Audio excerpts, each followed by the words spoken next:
정남은 어린 시절부터 손재주가 남달랐다. 마을 사람들이 집을 지을 때면 언제나 불려다녔고 장롱이나 문짝을 고쳐 달라는 부탁도 끊이지 않았다. 그의 손끝에서 나온 나무들은 마치 살아있는 것처럼 단단하면서도 따뜻했다. 영자는 그를 처음 본 날을 아직도 또렷이 기억했다.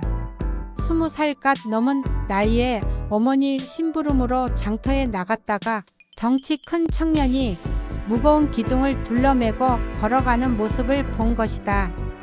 구릿빛 얼굴에 땀방울이 번쩍였고 굳은 살 박힌 손은 믿음직스러워 보였다.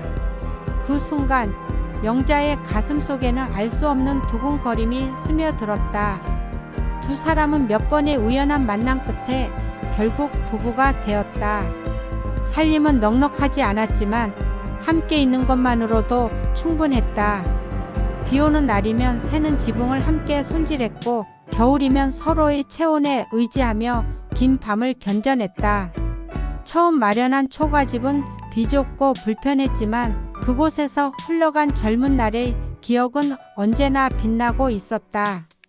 아이들이 태어나면서 집은 더욱 북적였다.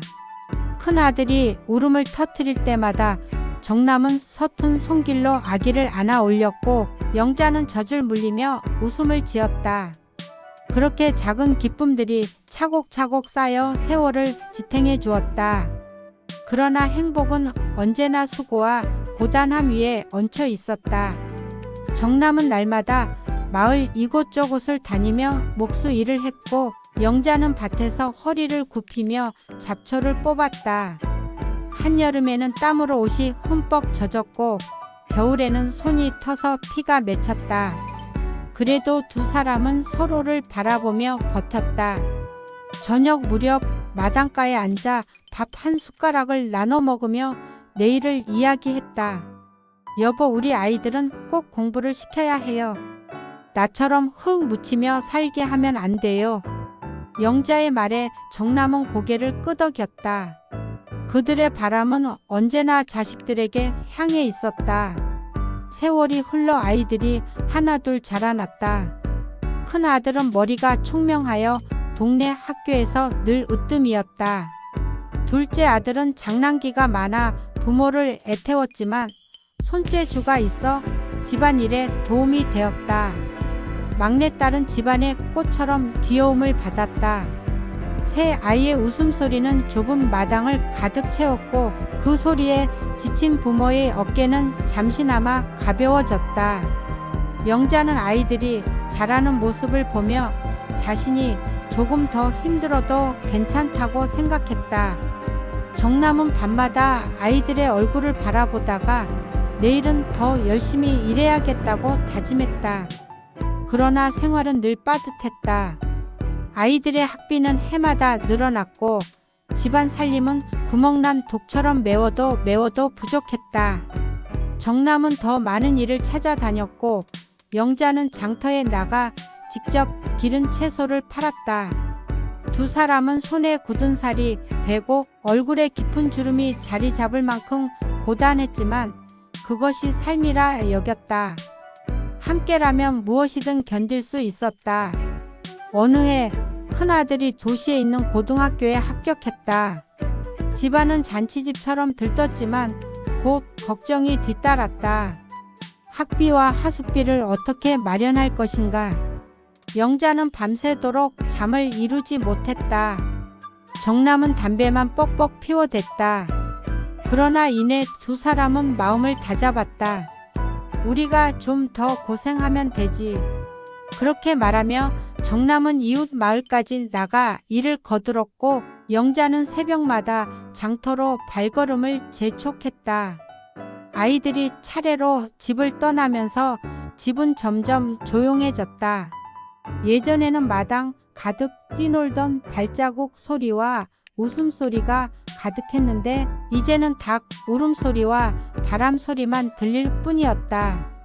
저녁 식탁에 둘만 앉아 밥을 먹을 때면 영자는 괜히 눈물이 났다.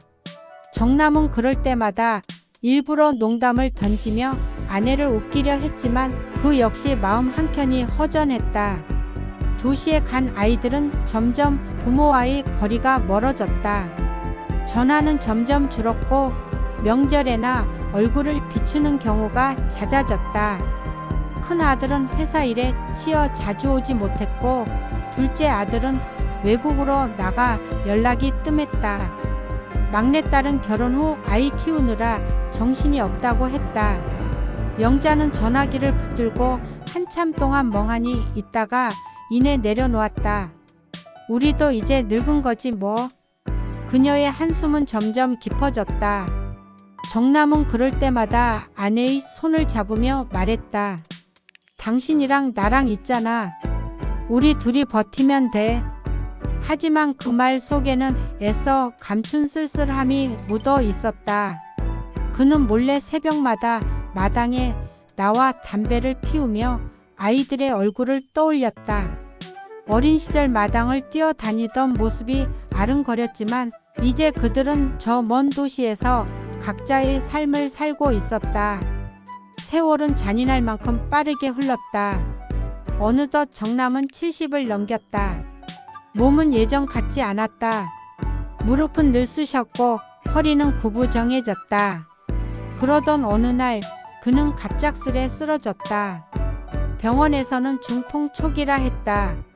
다행히 목숨에는 지장이 없었지만 한쪽 팔과 다리가 말을 잘 듣지 않았다. 침대에 누운 채 그는 속으로 자신을 원망했다. 내가 이렇게 되어 버리면 영자 혼자 얼마나 힘들겠나.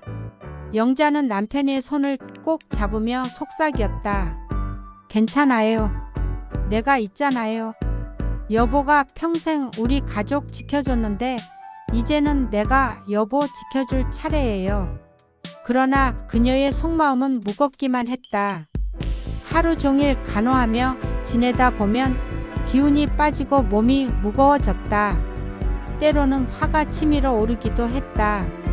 하지만 정남이 미안하다는 듯한 눈빛을 보낼 때면 그 모든 감정은 눈물로 바뀌곤 했다. 아이들에게 연락해도 돌아오는 대답은 늘 비슷했다. 엄마, 우리도 바빠요. 요양병원에 모시는 게 어때요? 그 말은 그녀의 가슴을 깊이 베어냈다. 평생을 함께 산 집에서 낯선 병원으로 남편을 보내라는 말, 영자는 결코 받아들일 수 없었다. 정남 역시 단호했다. 나는 이 집에서 살다가 이 집에서 눈 감고 싶어. 그의 목소리에는 단호한 결의가 담겨 있었다. 날마다 반복되는 간호와 고단한 살림살이 속에서도 영자는 남편 옆을 지켰다. 봄이 오면 살구나무 꽃을 보여주고 여름이면 푸른 바람을 함께 맞았다. 가을이면 떨어진 낙엽을 주워 모아 아궁이에 불을 지폈고 겨울이면 서로의 체온에 의지했다.